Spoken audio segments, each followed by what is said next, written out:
Boa noite, pessoal. Aqui quem fala é Cristiano Pedras, diretor de comunicação da Associação Leopoldinense de Xadrez, a Alex, clube tradicional de xadrez aqui do Rio de Janeiro, fundado em 1974. E hoje a gente tem um vídeo muito especial. Eu fiz até uma pesquisa para ver se o que eu vou falar não está equivocado, acredito que não. Nós vamos analisar hoje uma partida, isso mesmo, uma partida do Machado de Assis. O que você vê em registros, assim, pelo menos de vídeo, né? É um problema que o Machado fez de xadrez em 1877.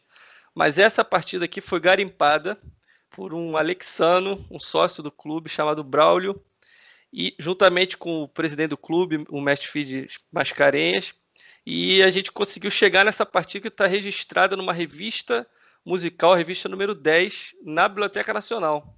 Eu vou até aqui rapidamente ler algumas coisas, que é o seguinte: essa partida foi jogada no que foi considerado o primeiro torneio brasileiro de xadrez, que ocorreu em 1880, onde participaram 6 enxadristas. E o Machado de Assis jogou nesse torneio e ficou em terceiro lugar.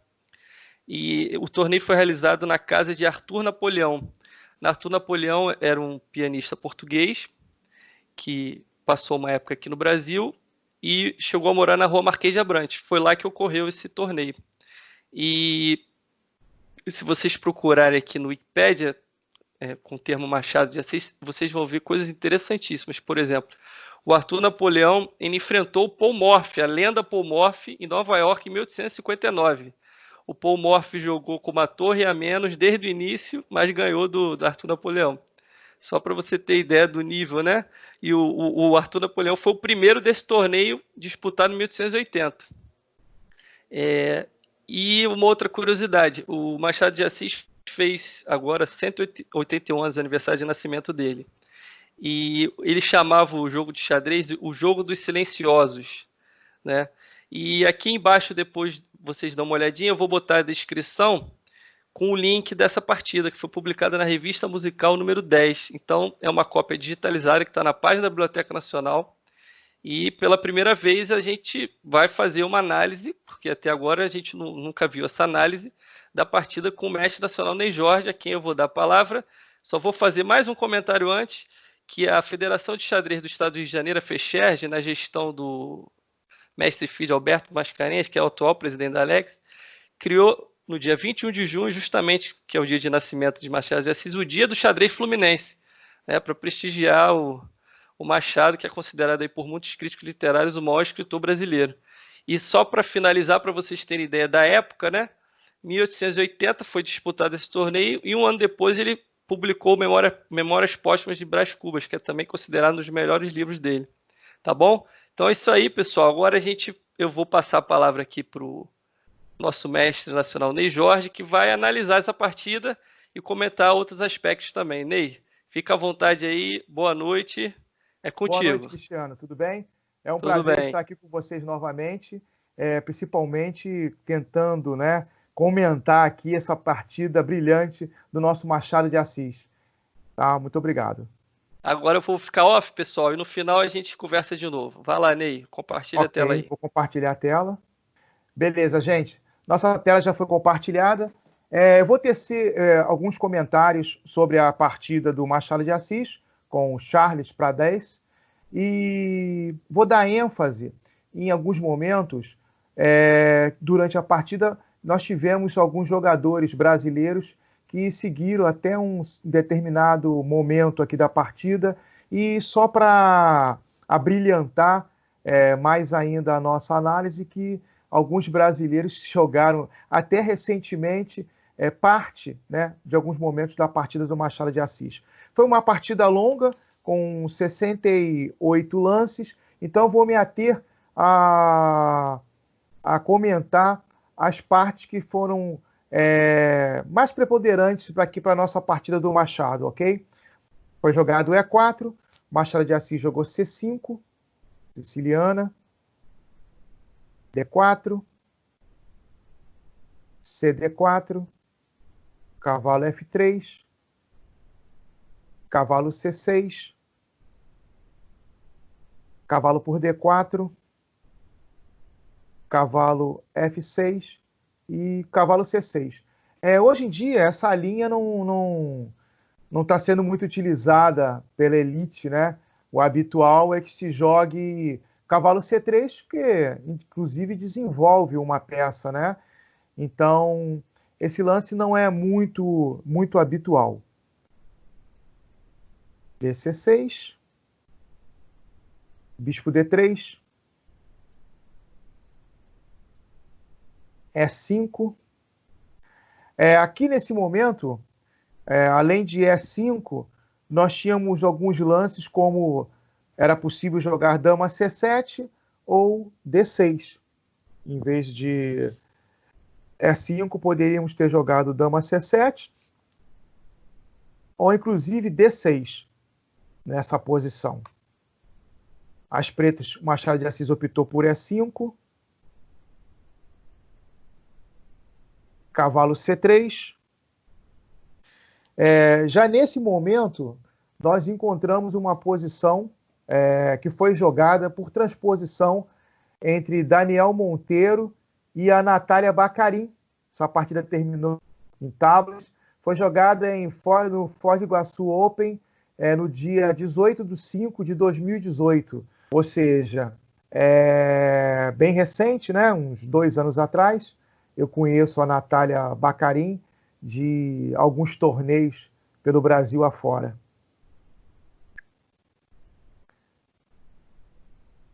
Jogada do bispo P7, roque. Ainda nos encontramos na partida da Bacarin, nesse momento aqui que a partida já toma outro rumo, né? F4, bispo C5, cheque. Nesse momento aqui, ao invés de bispo C5 cheque, nós encontramos também uma partida jogada no México entre Javier Benítez e Carlos Sandoval. Foi jogado no dia 4/10/2014, né? Então, mais uma partida que foi jogada a partir da nossa partida do mestre Machado de Assis. Bispo C5 cheque. Rei H1. E D6. Novamente, nós encontramos uma partida jogada também por transposição, né? Que foi jogada no Floripa Open. É um torneio que eu frequento com bastante assiduidade. No dia 20 de janeiro de 2017, entre o Sidney Nunes Júnior e o Lucas Cunha.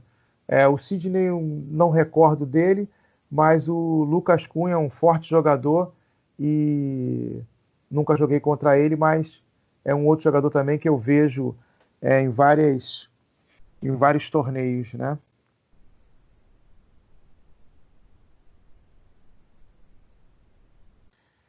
Depois de D6, cavalo A4,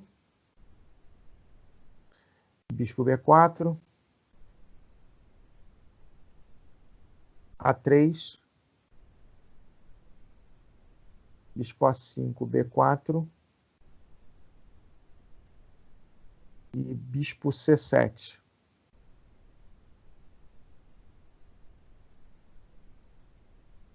F toma E5,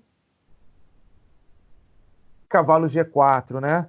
A posição das pretas é uma posição muito boa, tá? O cavalo das brancas está fora de jogo momentaneamente, né? Esse bispo aqui é um bispo mau, ele tem alguns peões em casas brancas e ele está com o seu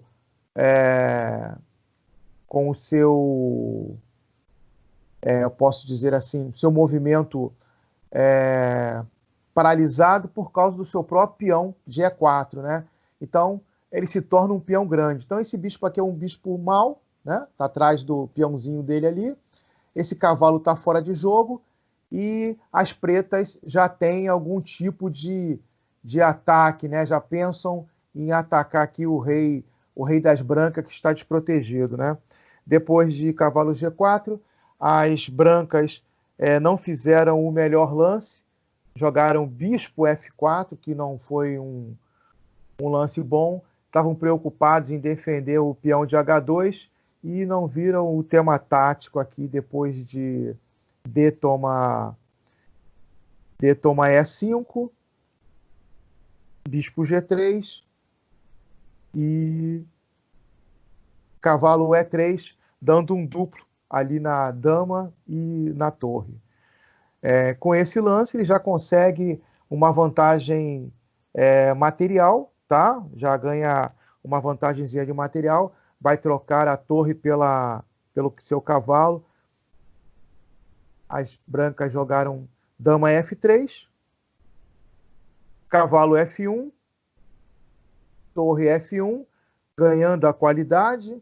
Ainda tem, além da qualidade, uma posição bem satisfatória, só falta desenvolver o bispo de C8 e depois de fazer um lance com a dama, já as torres já estão unidas e já se encontra com uma posição bastante favorável.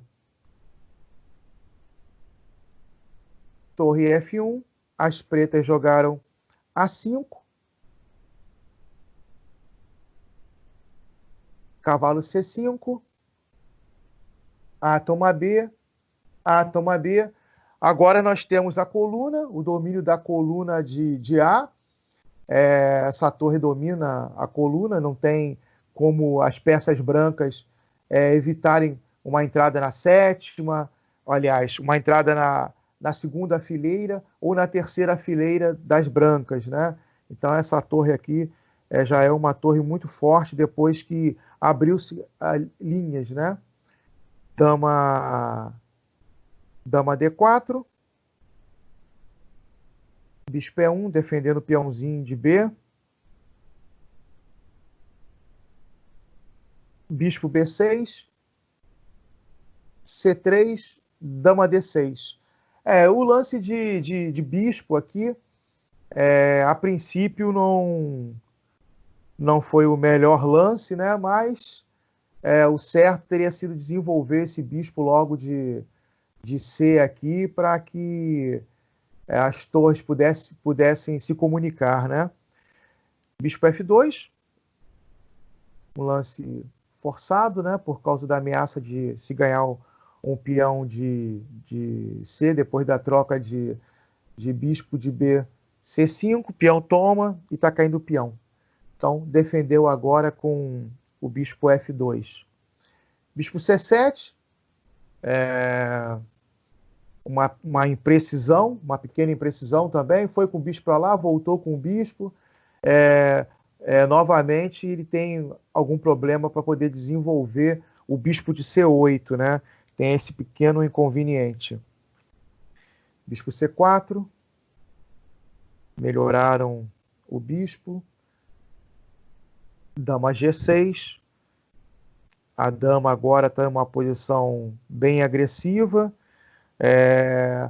a torre de F está sendo atrapalhada pelo bispo de F2, não tem assim nenhum tipo de pressão aqui em F7 momentaneamente, né? Mas não é uma coisa do outro mundo, né? Deve ser bem fácil de defender a posição. Bispo G3, despejando ali a potência da torre, dama e bispo apontado por F7 para F7. Eles querem de alguma maneira fazer pressão em F7. As pretas jogaram bispo E6, um lance também um pouco duvidoso. Apesar que abre a coluna, força algumas trocas. Depois de cavalo toma, peão toma, dama E2, torre F1, dama F1 e bispo D6. Um lance interessante poderia ser... poderia tomar o peão de E, né? Poderia tomar o peão de E, mesmo que tomasse com cheque, rei H8 e esse peão de E5, né? Fica passado e ele poderia ter feito esse lance, preferiu manter a defesa do peão de E6 e jogou bispo D6. Também não é nada de muito ruim, né? Vai ocupar agora a coluna de F aqui, ou então manter a pressãozinha nessa coluna de A aqui, que seria muito importante, que ele demorou para aproveitar essa coluna aberta. Dama E1, H5, H3 e torre A3, né? Agora a dama está escravizada na defesa do peão de E e de C, então é só melhorar esse bispo de D6 e tentar melhorar esse bispo de D6, e nós temos aí uma posição muito boa para as negras, apesar de já estar com uma vantagem material, né, que é da qualidade, mas o par de bispos conseguem defender bem a sua posição. Rei H2 é o lance que foi feito, defendendo o bispo. Torre A8. Machado de Assis foi com a torre para A3, depois voltou com a torre para A8. Não foi um lance assim que possa dizer que tenha sido um lance ruim, né? Porque foi e voltou com a torre desnecessariamente. Ele devia ter pensamentos de ocupar a coluna de F aqui, mas esse lance de torre A8 não foi um bom lance, não. A torre em A3, ela tinha várias ameaças ali, né? Dama D2.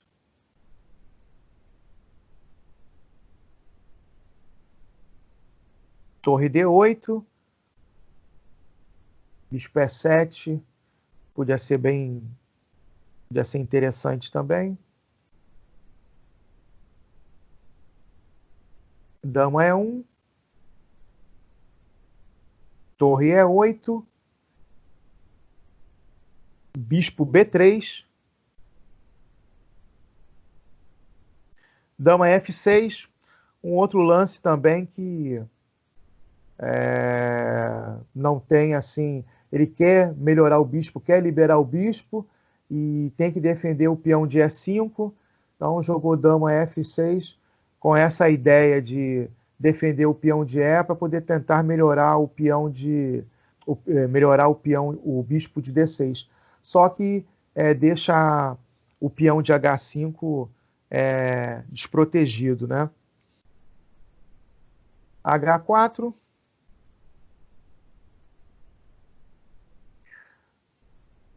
Torre B8, um outro lance também que interroga esse lance, né?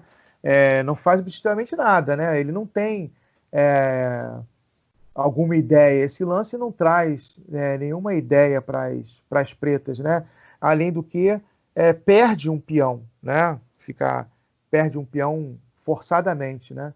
Depois de dama D1. Agora as pretas têm que defender o bispo e o peão vai cair. Depois de torre D8, dama H5. Então, essa perda desse peão foi em decorrência do lance 35, torre B8, que não foi um bom lance, né? E agora as brancas começam a igualar a posição, né? Ou seja, as pretas não conseguem melhorar esse bispo, e o par de bispos ele atua bem. Essa torre ela está de uma maneira passiva aqui, ela tem que ocupar a sétima fileira, aliás, a segunda fileira ou a primeira fileira das brancas, né? Para poder colocar pressão, né, no rei das brancas, né? Se as pretas deixarem o jogo rolar, é bem provável que não consigam obter um resultado satisfatório nessa posição, apesar de ter a vantagem da qualidade, né, da torre por bispo. Depois desse lance, as pretas jogam bispo. Deixa eu ver agora. Depois de torre B8, dama H5, G6 para poder mover o bispo depois, né? Ele quer melhorar esse bispo, então tem que tirar a dama daqui para poder tirar o bispo.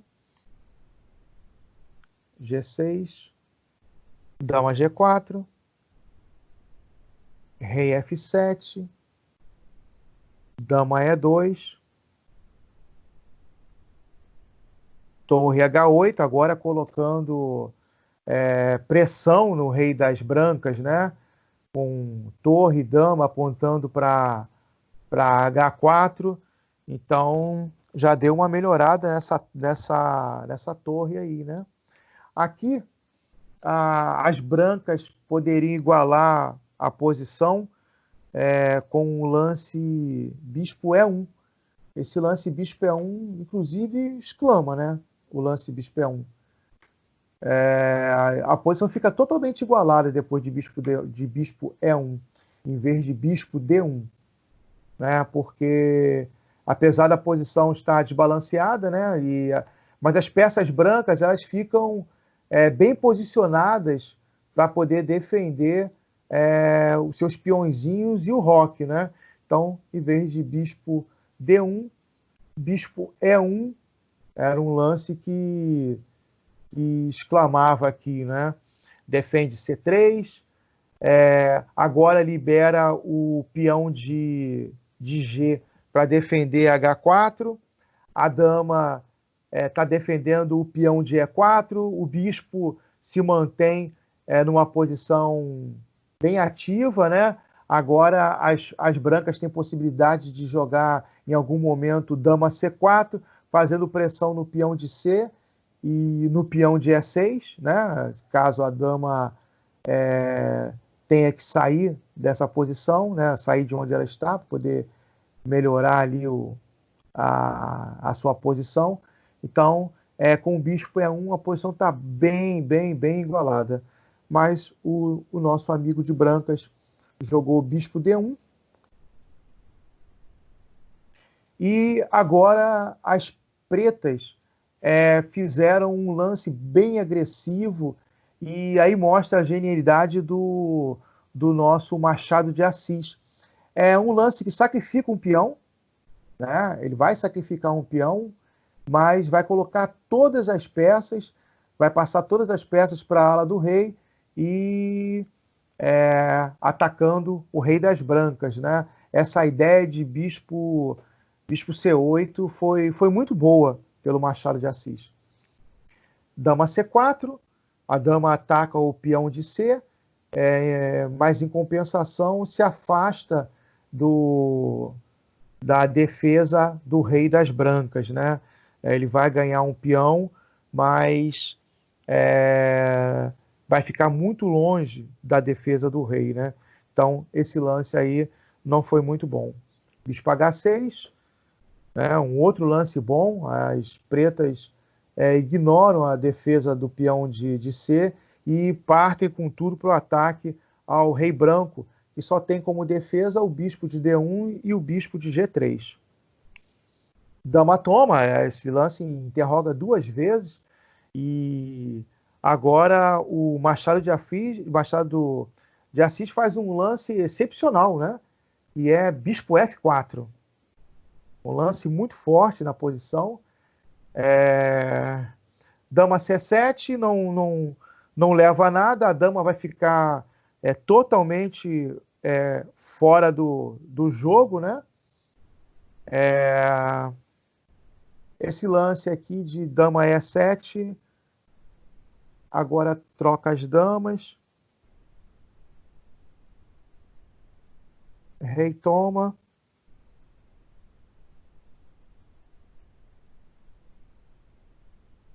Bispo. Rei H3.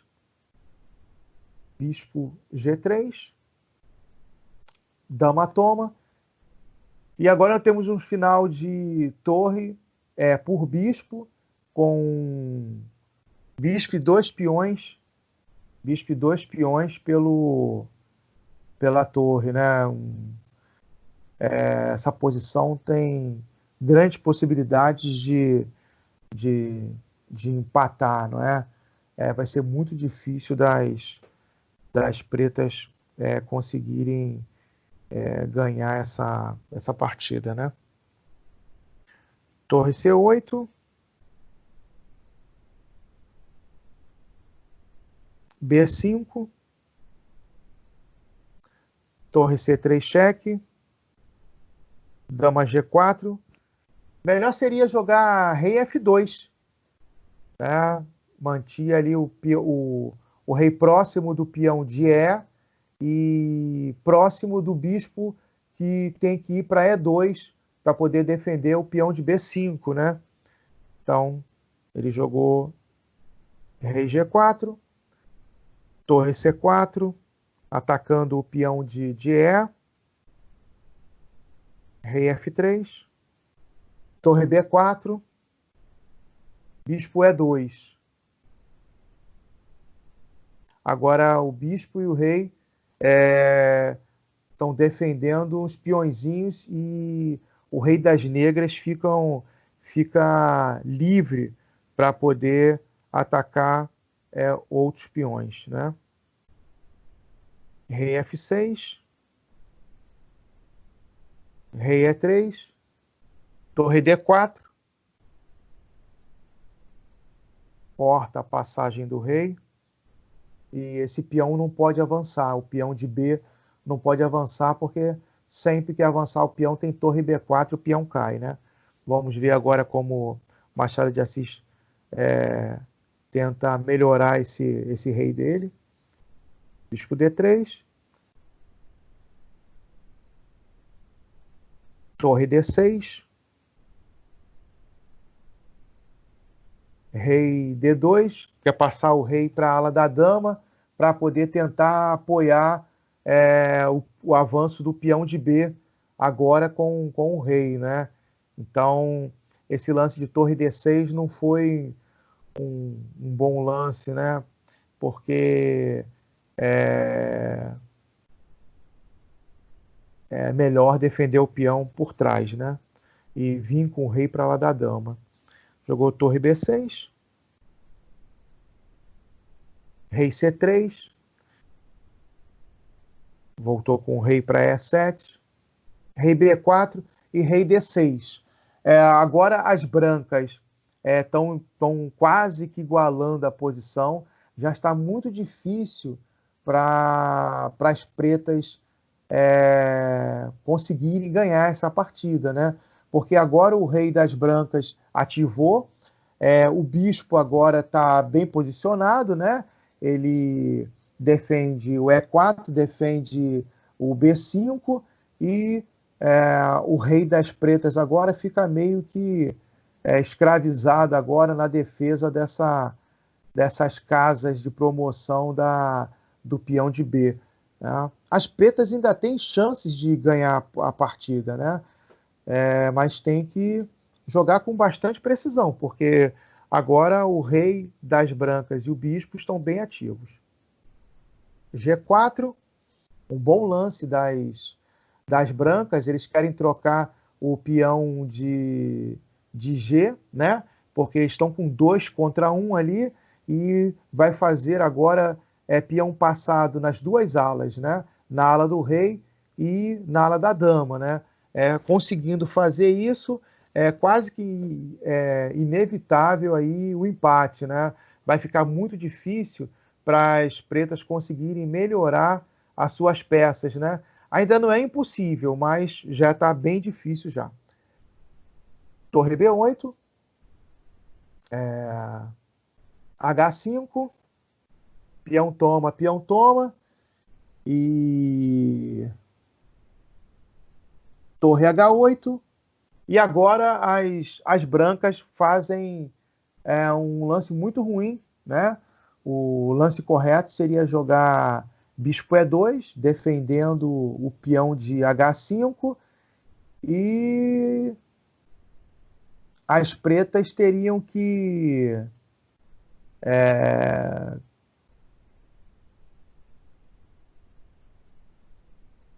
ainda teriam chances de vencer essa partida, mas vai ter que jogar com bastante precisão, né? E o bispo de E2 defende tanto o peão de B quanto o peão de H. Então não vai ser tão fácil assim de ganhar, né? Vai ter que tentar colocar ali as brancas em zug ali para poder tentar ganhar essa partida, né? Mas as brancas fizeram um lance muito ruim, jogaram o rei em A5, né? E entregaram um peão de H, né? Então, e esse peão de B não avança, né? Assim tão facilmente, né? Então, depois de torre toma, nessa posição aqui já é gritante a vantagem das brancas, e esse final está totalmente ganho agora, né? Rei B6. Agora as pretas colocam a torre na primeira fileira para poder atacar o peão de B por trás, o peão e o bispo, né? O rei das brancas está na frente do peão, beleza, só que também impede o avanço do peão, né? B7, rei C5, e agora esse peão está praticamente condenado agora, né? Depois desses lances aqui, só por os lances não tem como evitar a tomada do peão, e agora a posição está bem ganha, né? Perde mais um peão, né? E nessa posição aqui as brancas abandonaram, né? Não tem mais. O rei agora fica cortado, o rei agora é obrigado a ir para frente, né? No caso E7, e a torre não precisa se mexer, só manter ali na sexta fileira, e o peão vai avançando até promover, ou então o bispo ter que se sacrificar pelo peão, né? Então, essa foi a partida do nosso mestre Machado de Assis. Foi uma partida onde nós tivemos alguns lances bem interessantes, como foi aquela manobra de bispo F8, bispo F4, para poder atacar ao rei inimigo. Logo depois ele fez uma imprecisãozinha, trocou ali as damas, o que possibilitou as brancas igualar a posição, quase que igualar a posição. Ainda era muito difícil para as pretas, mas para uma partida que foi jogada em 1880, foi uma partida muito interessante. Cristiano, terminei agora, né? Agradeço imensamente aí a oportunidade, tá? Te agradeço, Ney. Muito obrigado pela análise. Eu só abri aqui de curiosidade. Não, eu queria só mostrar de curiosidade para o pessoal que está acompanhando a gente, que essa partida, né, do Machado de Assis, pelo que consta, é o único registro de uma partida que ele jogou, né? E a gente está fazendo aí a primeira análise em vídeo. Ela foi publicada na Revista Musical e de Belas Artes no dia 8 de maio de 1880. E aqui, ó, lá no final, a gente consegue ver naquela anotação antiga ainda, né? A partida do Machado aqui, ó. Quarta partida entre Pradez e Machado de Assis, tá vendo? Abertura siciliana. E até o Arthur Napoleão faz alguns comentários aqui. Eu vou deixar o link aqui embaixo do vídeo para as pessoas mais curiosas, né? E fãs aí do Machado e de xadrez que possam curtir essa revista aqui, né? Eu procurei, rapaz, e não encontrei nada no Tá Machado aqui, de ó. Assis. É esse link aqui, entendeu? Então agora, pelo que consta, a gente tem um problema do Machado de 1877, que tem até, acho que o professor Júlio Lapertosa faz uma análise e a Companhia de Xadrez também tem um vídeo sobre esse problema. E agora a gente tem o vídeo da Alex analisando essa partida aí histórica, né? E essa revista, o Alexandre Braulio lembrou bem, que em 1882 havia até um clube chamado Clube Beethoven, onde se curtia música, xadrez e literatura. Foi exatamente. Por isso, daí a publicação na Revista Musical de Belas Artes. Interessante, né? Muito obrigado, Tá bom, então. Ney. Valeu. Grande abraço.